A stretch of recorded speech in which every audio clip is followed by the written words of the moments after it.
They were never the loudest in the room, never the most confrontational. They weren't the type to cut people off or seek revenge. They were the peacekeepers, the emotional anchors, the ones who made others feel safe, even while falling apart inside. You knew them as the one who understood, the one who absorbed everyone's chaos and never let it show, the one who stayed up late just to talk you off the ledge, even if they were standing on one of their own. They said sorry to avoid conflict. They forgave what was never acknowledged. They gave until there was nothing left to give. But now, something's changed. They're quiet, but it's not softness anymore. It's distance, precision, finality. They don't ask questions. They don't explain. They don't stay. So what happened?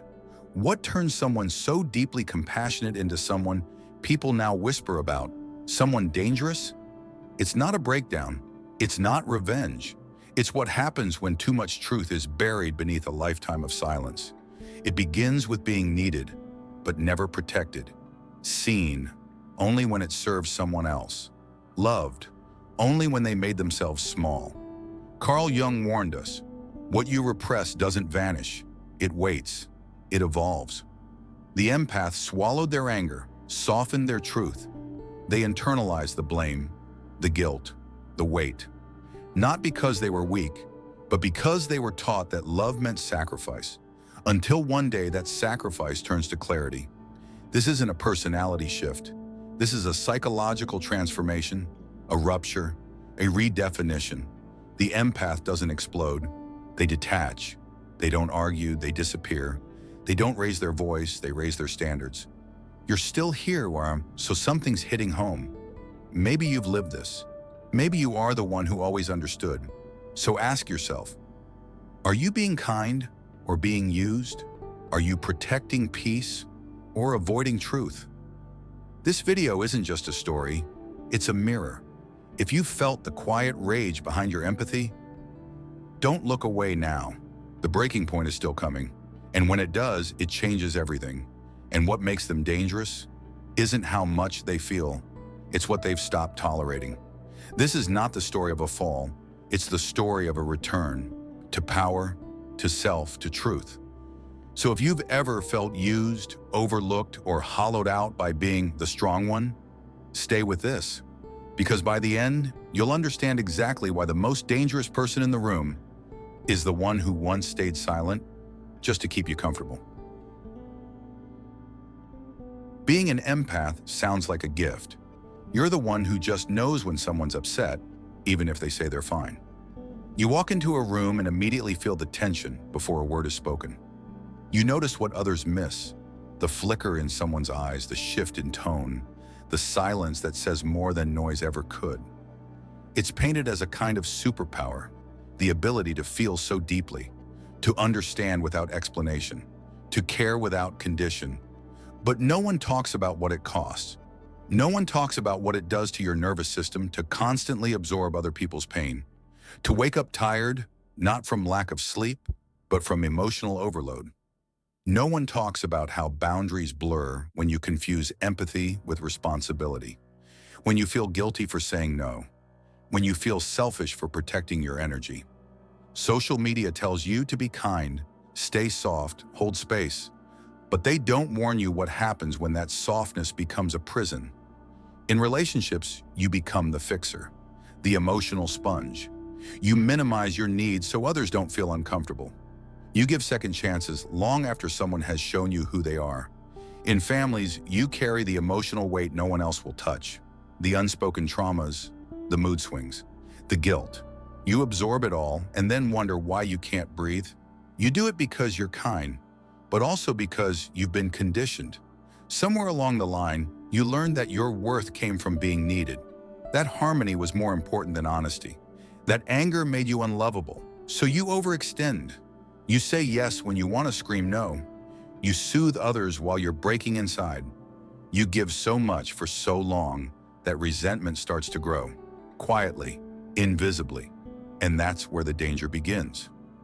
Carl Jung wrote that when one part of the self is overdeveloped, the other retreats into the shadow. The more you over-identify with being good, selfless, light, the more your suppressed darkness builds power in the background. Your empathy becomes armor. Your kindness becomes strategy. You avoid conflict because deep down, you fear what might happen if you finally spoke your truth. But no one can stay unbalanced forever. Every empath reaches a point where something inside shifts, where the pain of absorbing becomes greater than the fear of expressing, and when that day comes, everything changes. You told yourself it didn't matter. The comment they made, the time they forgot, the way they treated your silence as agreement, your kindness as weakness. You smiled, said, "I'm fine," even when you weren't. You told yourself they didn't mean it, even when they did. You gave them the benefit of the doubt, again and again. But your body remembered. Each time you suppressed the sting of betrayal, your nervous system flinched. Each time you swallowed the urge to speak up, your voice got a little quieter. Each time you prioritized peace over truth, a small fracture formed beneath the surface. Carl Jung called this the shadow, the unconscious part of you that holds everything you reject. Anger, resentment, rage. You think you let it go. You think it disappeared. It didn't. It went underground. You buried it with empathy, softened it with forgiveness, disguised it as maturity. But underneath that polished exterior, something else was forming. Something darker, something sharper. Discomfort turned to bitterness. Sadness hardened into detachment. Compassion stretched so far it began to bleed.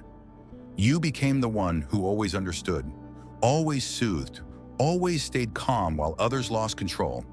But inside, you were rotting from the pressure. You weren't born dangerous, you were made dangerous through years of self-abandonment masked as love, through moments where you begged for understanding in silence, through nights where your own feelings made you feel guilty. That's how the dangerous empath is forged. They look calm on the surface, still warm, still giving, but quieter now, measured, watchful. They've learned that not everyone deserves access to their energy. That kindness without boundaries is self-destruction. That chronic forgiveness is often just fear in disguise. And so something shifts. They stop explaining. They stop rescuing.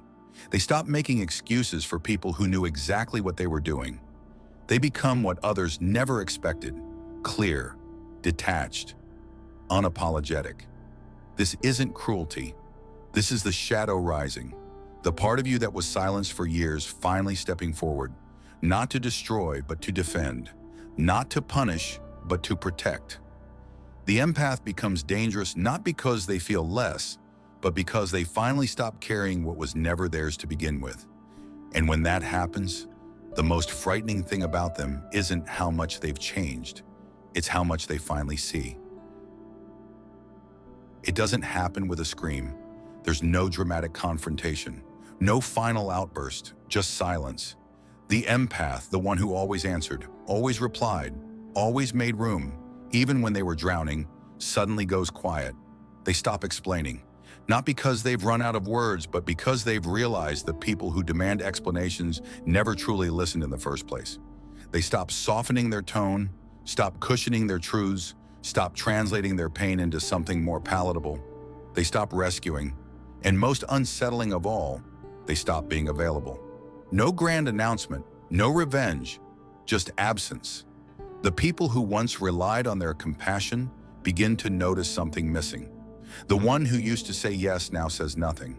The one who used to check in now disappears without warning. It feels abrupt to those who never noticed the slow burn, but it wasn't abrupt. It was years in the making. 100 tiny moments where the empath gave too much and received too little.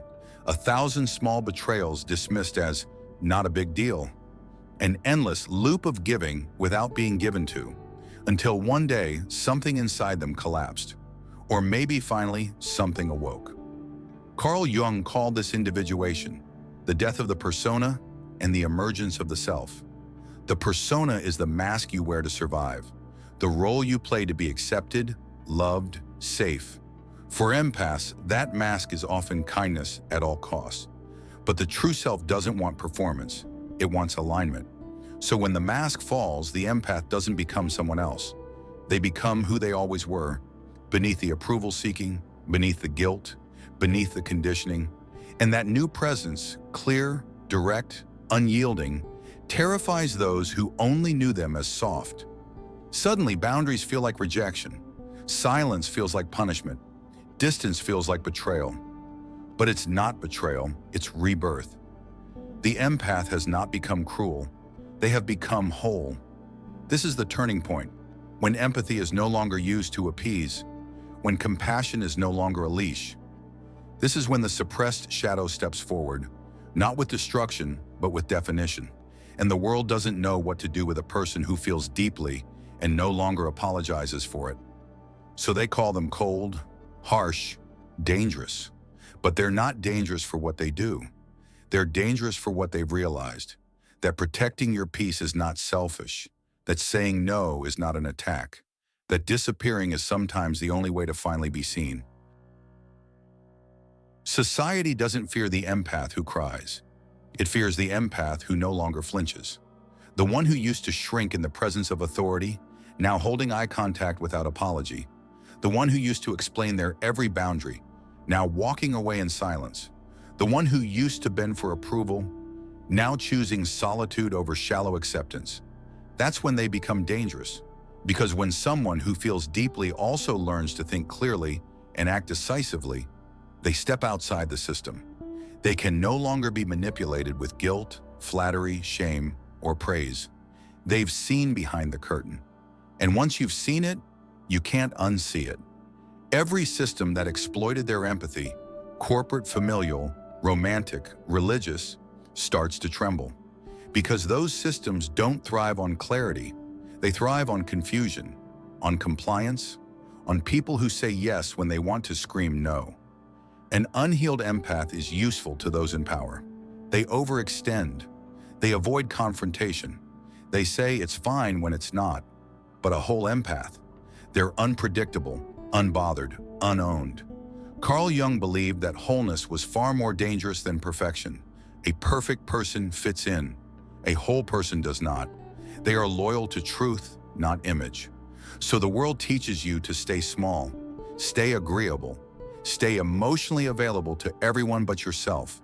Because if you heal, really heal, you become someone the system can no longer control. You stop playing the part, you start asking questions, and then you start walking away. History is full of empaths who broke, who cracked under the weight of everything they felt and saw. But a few didn't just break, they woke up. Whistleblowers, revolutionaries, poets who burned with feeling but refused to go numb. Leaders who were once ridiculed for being too sensitive, now reshaping culture. They all had one thing in common: their clarity was born from pain. Because when the empath stops seeking peace with the outside world, they start creating it within. And once that happens, they no longer need permission, not to speak, not to leave, not to change. They are no longer soothing the room. They are dismantling it, not out of rage, but out of alignment. Because a fully integrated empath is no longer looking to be saved. They are becoming the force others once mistook for weakness. Healing was never about becoming sweeter. It was never about smiling more, saying less, or learning how to better tolerate what breaks you. Healing isn't about polishing the mask, it's about removing it. You've been taught that your goodness is in your silence, that your virtue lies in your ability to endure, that being kind means being endlessly available, emotionally, mentally, spiritually. You were told that softness is strength, and it is, but only when it's chosen, not when it's extracted, not when it's performed, not when it's forced. Real healing asks for something harder. It asks you to stop editing yourself for the comfort of others. It asks you to stop apologizing for how deeply you feel and how sharply you see. It asks you to become honest, blunt, boundaried. You are not just compassion, you are rage. You are grief. You are clarity. You are silence when it's earned and thunder when it's necessary. You are not just here to soothe the world. You are here to outgrow it, to unlearn it, to question it. Your anger is not a flaw. It's data. Your sadness is not weakness. It's memory.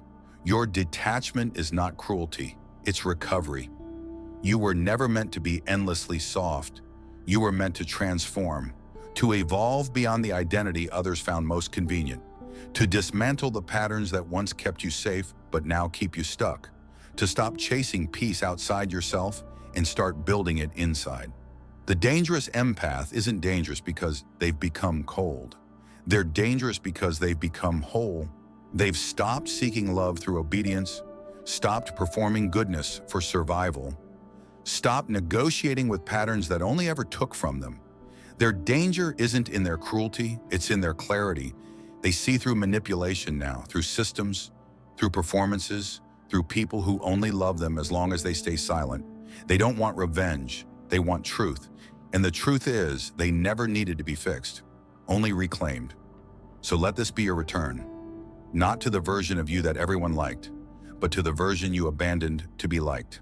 The one who knows, the one who feels, the one who no longer needs permission to take up space, speak boldly, and walk away when it costs too much.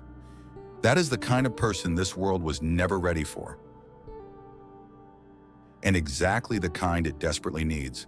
The most dangerous thing about a fed-up empath isn't what they say, it's what they no longer need to explain. There's no revenge, no meltdown, no dramatic scene, just a quiet decision, a moment of stillness where they finally choose themselves. They stop asking for understanding, stop waiting to be seen, stop begging to be treated like they matter. Because something inside them has shifted. They've gone within, into the parts of themselves they spent years avoiding, into the pain they minimized, into the anger they feared, into the grief they buried beneath a smile. They've met their shadow, and instead of running from it, they listened. Carl Jung warned that what you do not bring to consciousness will rule your life, and you will call it fate. Now they understand. They're not chaotic. They were suppressed. They're not heartless. They're healed. The version of them that used to shrink to fit others is gone. What remains is someone who doesn't just feel everything. They see everything clearly, coolly, unapologetically. They see the manipulation hidden in politeness, the control buried in compliments, the conditioning in every voice that ever told them they were too sensitive, too much, too emotional. Now they understand why they were always tired, why their peace was never enough, why their empathy was a currency spent on people who never intended to pay it back, and they no longer seek permission to protect their energy. This isn't destruction, this is emergence. The emergence of someone who no longer needs to be small to be safe. Someone who no longer tolerates half love, half truths, or half versions of themselves. Someone who knows that kindness without boundaries isn't compassion, it's self-abandonment. So they draw the line. They walk away, not to punish, to preserve, to reclaim the parts of themselves they gave away too easily. If you've been used, silenced, dismissed, maybe it's not time to get louder. Maybe it's time to get clear. To stop shrinking for rooms that were never built to hold your wholeness. To stop waiting for someone to choose you and choose yourself. Not as a performance, not as a rebellion, as a return. Because you were never meant to live in pieces. You were meant to become whole. So now you know, the most dangerous empath isn't cruel. They're clear. They've stopped bleeding for people who never offered a bandage. They've stopped shrinking just to be seen. They've met their shadow, and they chose to become whole. If this spoke to something real in you, if you saw yourself in these words, not the performance, but the pain behind the performance, then this isn't the end, it's your beginning. So subscribe if you're ready to go deeper. Comment if this woke up something you couldn't name before, and like this video if it made you feel less alone, because the ones who feel the most are often the ones who rise the hardest, and your rise starts now.